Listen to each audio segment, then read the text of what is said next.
Hi, good evening viewers. You're watching the news on Sansad television and I'm Rashika. In the next half an hour, we get you the day's important stories, national and international. Let's start with the day's headline. India to host third edition of No Money for Terror in Delhi. Prime Minister Modi to deliver inaugural address. Representatives of 78 nations and multilateral organizations to attend the two-day conference from tomorrow. Nomination process for Gujarat Assembly elections ends. Scrutiny of papers tomorrow. Election Commission steps up efforts to increase voter awareness. Varanasi court dismisses petition filed by Masjid Committee on maintainability of suit in Gangwani case. Will hold next hearing on the case on the 2nd of December. US President Joe Biden congratulates Republican Party on securing majority in the US House of Representatives. Party one now has 218 seats as against 211 seats of the Democrats. And three-match T20 series between India and New Zealand from Friday. Hardik Pandya to lead young Indian side in the first match at Wellington.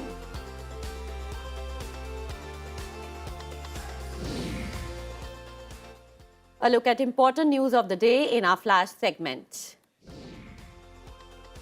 ISRO all set to make history by launching first ever private rocket from Sriharikota in Andhra Pradesh on Friday. India committed to both domestic action and multilateral cooperation on climate change, asserts Union Minister Bhupendra Yadav at a session on the sidelines of COP27.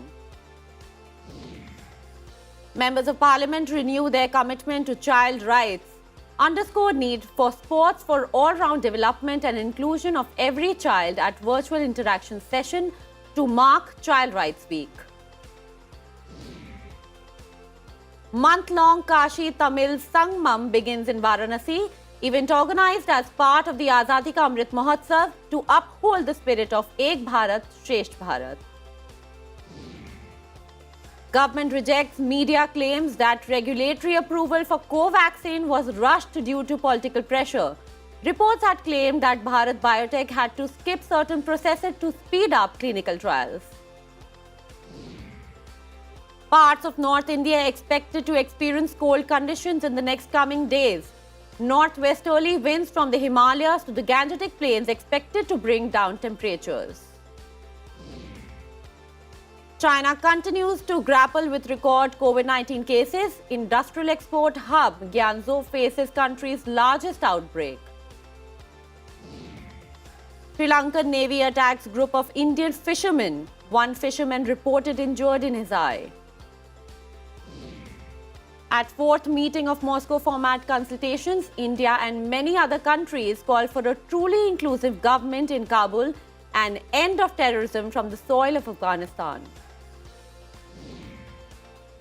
Gunmen opened fire at a market in Iran's southwestern city of Azeh. At least 5 people, including 2 women, killed, several others and security personnel injured.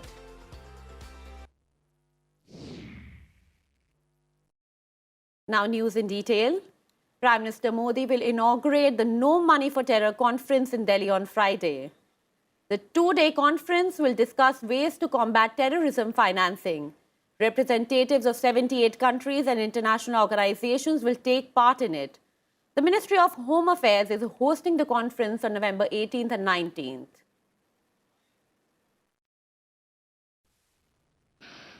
The Honorable Prime Minister of India, he will be inaugurating the conference at the inaugural session. He'll be chairing and he'll be delivering the inaugural presidential address at the conference tomorrow at 9:30.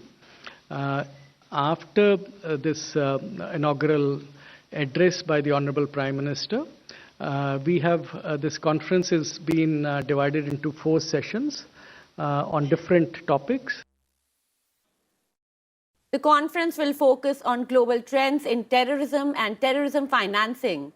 Topics will include formal and informal sources of funding for terrorism, networks, emerging technologies and international cooperation to address challenges faced in combating the financing of terrorism will be discussed. The conference is aimed at taking forward the discussion among the international community on the subject in the previous two conferences held in Paris in 2018 and Melbourne in 2019. Choking of financial flows to terrorist outfits, terrorist organization, to terrorists is I think, one of the most crucial ways of stopping terror and terror activities and terror acts across the world. And so this is a very important topic for India. Secretary, Ministry of External Affairs, Sanjay Verma, spoke about the importance of the No Money for Terror conference. NMFT process is ministerial. FATF is not ministerial, it's largely official and it's membership based. NMFT, the number of countries participating at the ministerial level is increasing by the year, and it is a consultative process. And even FATF somewhere began as a process like this before it became formalized. Rajya Sabha Chairman Jagdeep Dhankar on Thursday interacted with the chairpersons of various department-related standing committees of Parliament in the Parliament House complex. Present at the interaction were Radha Mohan Singh, Chairman of the Standing Committee on Railways Rama Devi, Chairman of the Committee on Social Justice and Empowerment Dr. Shashi Tharoor. Others at the meeting were Chairman of the Committee on Chemicals and Fertilizers Rajiv Ranjan Singh alias Lalan Singh, Chairman of the Committee on Housing and Urban Affairs Jagdambika Pal, Chairman Standing Committee on Energy Bhubneshwar Kalita, Chairman Committee on Health and Family Welfare Brijlal, Chairman Committee on Home Affairs Sushil Kumar Modi.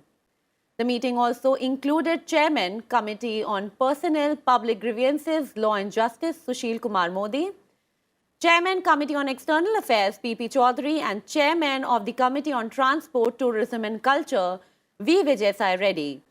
Department-related Parliament standing committees are aimed at strengthening the accountability of the government in Parliament. Each such committee consists of 15 members from the Rajya Sabha and 30 members from the Lok Sabha.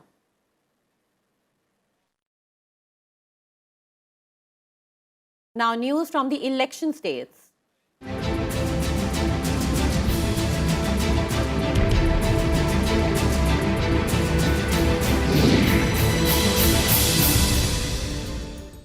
Nominations for the second phase of Gujarat state elections were completed on Thursday. 719 candidates have filed nomination in the phase. The scrutiny of nomination papers will be done on Friday. Thursday was the last day for the withdrawal of nomination for the first phase of assembly elections in the state. Meanwhile, the Election Commission said it is making every effort to increase voter awareness among citizens.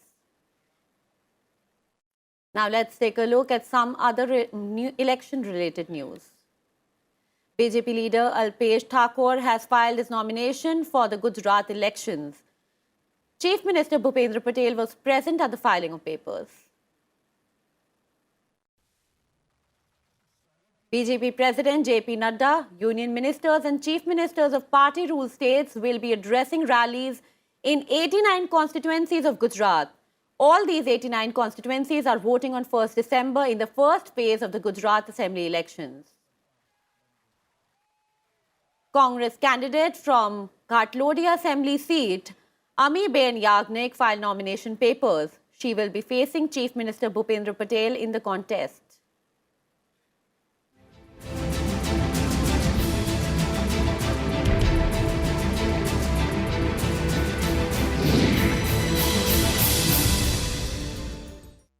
In other news, the Varanasi court on Thursday decided to hear the petition seeking the worship of the Shivling claimed to have been found in the Gangwani mosque complex. The court rejected the objection filed by Anjuman Intijamia's Masjid committee that questioned the maintainability of the petition. The court will now hear the matter next on December 2nd. Advocates from the Hindu side argued that under the right to property, the deity has a fundamental right to his property. The court also rejected the objection of the Muslim committee, saying that the Places of Worship Act 1991 did not apply in this case. The petition filed by Kiran Singh General Secretary of the Vishwa Vedic Sanatan Sangh, also sought that Muslims be banned from the Gyanvapi Mosque complex and it be handed over to the Sanatan Sangh. Lok Sabha Speaker Om Birla addressed the concluding session of the 30th Accounts General Conference in Delhi. He said, CAG has played a major role in ensuring transparency and fiscal discipline in governance. The Lok Sabha Speaker underscored the responsibility of the institution in creating a corruption-free governance system.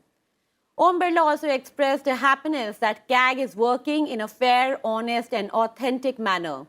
He pointed out that many institutions from India and abroad come to understand the functioning of the CAG of India. Budget के अंतिम दिनों के अंदर budget का ज्यादा खर्च होना ये भी हमारे लिए चिंता का विषय है। जब बजट आवंटित होता है उसके वर्ष भर हर महीने उस बजट का ठीक से आवंटित होने के साथ साथ किस महीने कितना खर्च होना चाहिए ये भी हमारी ऑडिट में विशेष रूप से आप तीखी और पैनी नजर से देखते होंगे, लेकिन इस पर भी विशेष ध्यान देने की आवश्यकता है। और इसीलिए समय समय सरकार ने सुचिता लाने के लिए टेंडर प्रक्रिया के अंदर ऑनलाइन सिस्टम किया है और टेंडर के साथ साथ हमारे चाहे इंफ्रास्ट्रक्चर की क्वालिटी हो और उसके साथ साथ कल्याणकारी लोक कल्याणकारी नीतियां कार्यक्रम इसके बारे में भी जो धन जिन कल्याणकारी योजनाओं के लिए पहुंचना चाहिए उसके सामाजिक आर्थिक आकलन भी हमें करना चाहिए। A look at the latest developments across the nation. Union Minister Dharmendra Pradhan has demanded a probe into alleged malpractices, alleging irregularities in the payment of insurance money to farmers under a central scheme in Odisha. He was meeting farmers in the Bargarh district of the state. Nomination process for the Mainpuri Lok Sabha by-election in Uttar Pradesh ended on Thursday. SP Chief Akhilesh Yadav along with party candidate Dimple Yadav met Pragatishil Samajwadi Party Chief Shivpal Yadav ahead of the election 5th December. Jammu and Kashmir Lieutenant Governor Manoj Sinha has released the Spatial Data Infrastructure Initiative, Jammu and Kashmir Remote Sensing Information System and the GSAM mobile app. Jharkhand Chief Minister Hemant Soren reached the ED office for questioning in the mining lease case. He termed the allegations leveled against him as baseless. A large number of security forces have been deployed around the ED office. The National Green Tribunal has taken suo motu cognizance of a stone quarry collapse in southern Mizoram's Hanhathial district. The officials concerned have been directed to appear before the NGT on 20th November.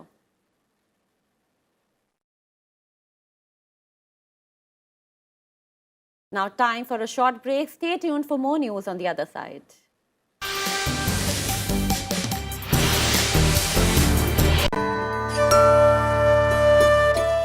दिनमपि Rajni सायं प्रातः शिशिरवसन्तौ पुनरायातः कालः क्रीडति गच्छति आयुः तदपि न मुञ्चति आशावान् बालस्तावत् क्रीडासक्ता तरुणस्तावत् तरुणीरक्ता वृद्धस्तावत् चिन्तामग्ना परमे ब्रह्मणि कोऽपि। शंकराचार्य कहते कि बचपन तो खेल में बीत जाता है और जो जवानी हो तो अपने काम की कल्पना होती है और वृद्ध जब हो तो चिंता रहती है। तो ब्रह्म की बारे में कौन सोचता, कोई भी नहीं सोचता।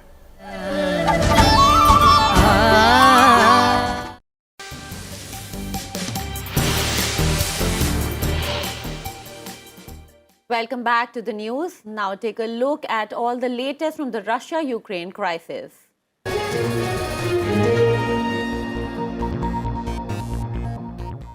In all the news from the war front of Ukraine, Russian airstrikes inflicted more damage on Ukraine on Thursday. The latest barrage smashed into energy infrastructure, apartment buildings and an industrial site. At least 4 people were killed and 5 others wounded in drone and missile strikes around the country.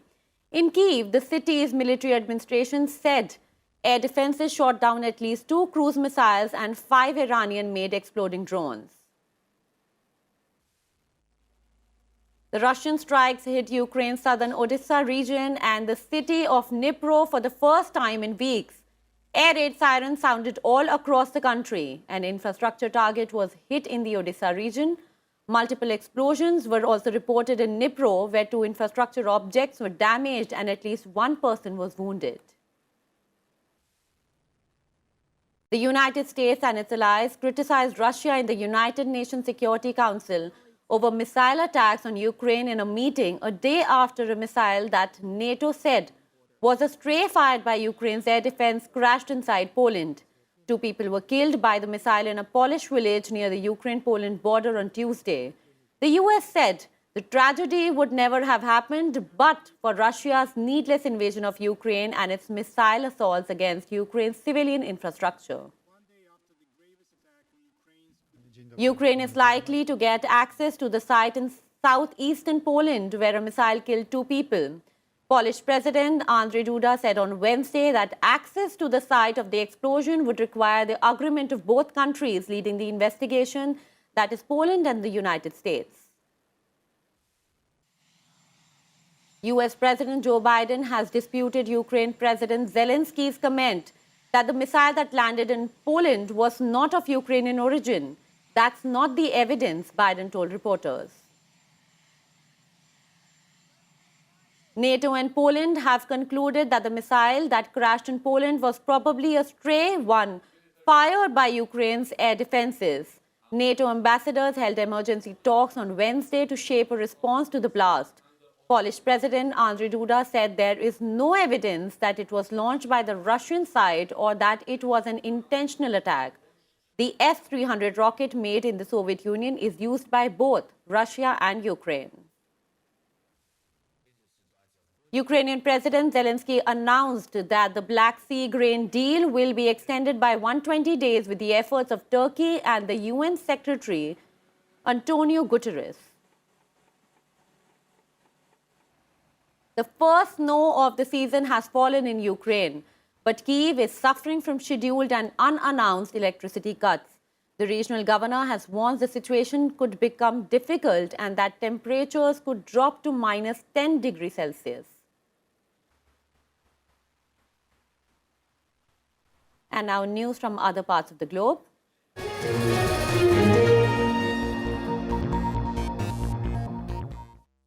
Republicans have secured the 218 seats needed for a majority in the lower chamber of Congress a week after the midterm elections. While the party's margin in the House of Representatives is razor thin, it is enough to stall President Joe Biden's agenda for the next 2 years. But Democrats will retain control of the upper chamber, the Senate. The new Congress will convene in January. The Republicans, who had hoped to win back control of both chambers, underperformed expectations in last week's midterms, but they won the seat they needed for their House majority on Wednesday. The Republican Party is now projected to win between 218 to 223 seats in the 435-seat House. Leaders from the 21-member Asia-Pacific Economic Cooperation Forum will begin a 2-day summit in Thailand's capital on Friday. The war in Ukraine, the power rivalry in Asia, and the global crisis of food and energy shortages, inflation, and supply chain disruptions are likely to dominate the summit. Here is a report.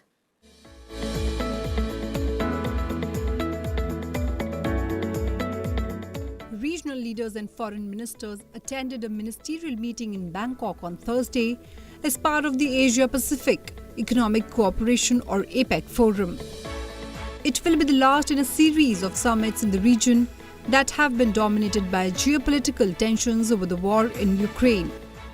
The meeting comes on the heels of the Group of 20 summit in Bali, where countries unanimously adopted a declaration saying most members condemned the war in Ukraine, but that also acknowledged some countries saw the conflict differently. Russia is a member of both G20 and APEC, but President Putin has stayed away. He was represented by Foreign Minister Sergei Lavrov at the G20. First Deputy Prime Minister Andrei Borisov will stand in for Putin at APEC. On the sidelines, Chinese President Xi Jinping is expected to have bilateral talks with Japanese Prime Minister Fumio Kishida. US Vice President Kamala Harris and Australian Prime Minister Anthony Albanese are among those also attended the main meeting. Bureau Report, Sansad TV. China's foreign ministry on Thursday said Chinese President Xi Jinping was not criticizing Canadian Prime Minister Justin Trudeau, a day after he was seen confronting Trudeau at the G20 summit over alleged leaks from a meeting they held. But what exactly transpired in their interaction? Here are more details. Chinese President Xi Jinping chastised Canadian Prime Minister Justin Trudeau at the G20 summit on Wednesday for leaking details of a prior meeting during which Trudeau expressed concern about Chinese interference in domestic affairs. The two leaders had a brief encounter at an event in Indonesia. Everything we discussed has been leaked to the paper. That's not appropriate, Xi told Trudeau through the interpreter. And that's not the way conversation was conducted if there is sincerity on your part, Xi further added. Xi looked around as Trudeau replied, "In Canada, we believe in free, open and frank dialogue, and that is what we will continue to have." Trudeau said, "We will continue to look to work constructively together, but there will be things we will disagree upon. Let's create the conditions first," Xi responded through the interpreter. The two then shook hands after the brief encounter. Beijing's ties with Ottawa nosedived after Canadian authorities arrested a top executive from Chinese tech giant Huawei, who had been charged with fraud by the United States. China jailed two Canadians shortly after Canada arrested Meng Wanzhou, Huawei Technologies' chief financial officer, and the daughter of the company's founder, on a US extradition request. They were sent back to Canada last year. The same day, Meng returned to China after reaching a deal with US authorities in her case. Bureau Report, Sansad TV. In news from other parts of the world, North Korea launched a short-range ballistic missile towards its eastern waters on Thursday, hours after the North threatened to launch fiercer military responses to the US, bolstering its security commitment to its allies South Korea and Japan. The missile fired landed in the waters between the Korean Peninsula and Japan, according to its neighbors. In two volatile spots in the occupied West Bank, Israel has installed robotic weapons that can fire tear gas, stun grenades and sponge-tipped bullets at Palestinian protesters. The weapons, perched over a crowded Palestinian refugee camp and in a flashpoint West Bank city, use artificial intelligence to track targets. Israel says the technology saves lives both Israeli and Palestinian. Myanmar media said the military-controlled government has released an Australian academic, a Japanese filmmaker and an ex-British diplomat as part of a prisoner amnesty to mark the country's National Victory Day.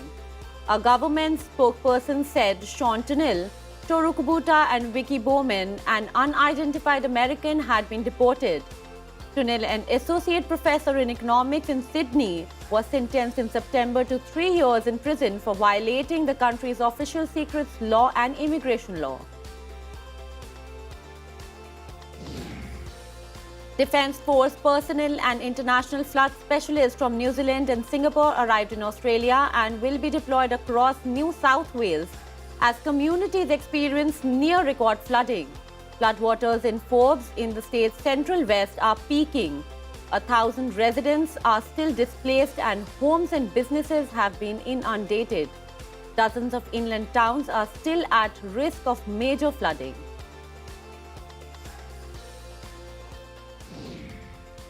A Dutch court is set to deliver verdicts on Thursday in the trial of 3 Russians and a Ukrainian rebel for their alleged roles in the shooting down of Malaysia Airline Flight 17 over conflict-torn eastern Ukraine in 2014. A total of 298 people were killed when a missile shot down the Boeing 777 flying from Amsterdam to Kuala Lumpur. The 4 suspects have not been arrested and are unlikely to serve any prison sentence if they are convicted.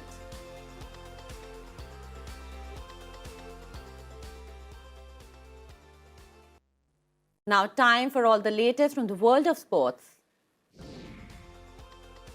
Australia defeated England by 6 wickets in the first T20 international to take a 1-0 lead in the first of their 3-match ODI series. Five-time champion Novak Djokovic moves into semi-finals of the ATP Finals with 6-4, 6-1 win over the Russian Andrei Rublev on Wednesday. In a battle of former ATP Finals champion Stefanos Tsitsipas defeated Daniil Medvedev 6-3, 6-7, 7-6. Indian shuttler Anvesha Gowda lost her women's singles in straight games 7-21, 13-21 to Malaysia's Jinwei Goh, ending India's campaign at the Australian Open badminton tournament in Sydney. Taking place from November 18 to 20th, Formula One travels to the United Arab Emirates for the final round of the season.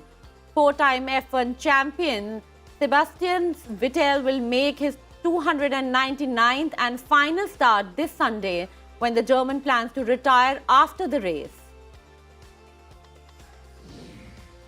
Ahead of the FIFA World Cup 2022 to start on November 20th, teams like Argentina, Croatia, Germany and Poland notched up morale, boosting wins ahead of the event.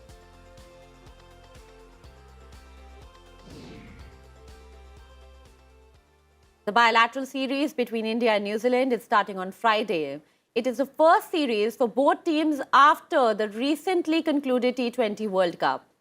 3 T20 matches will be placed first in the series hosted by New Zealand. It will be followed by 3 ODIs. The Indian team arrived for the tour without senior players. In the T20 matches, Hardik Pandya will lead the team made of mostly youngsters. Shikhar Dhawan will lead in the ODIs.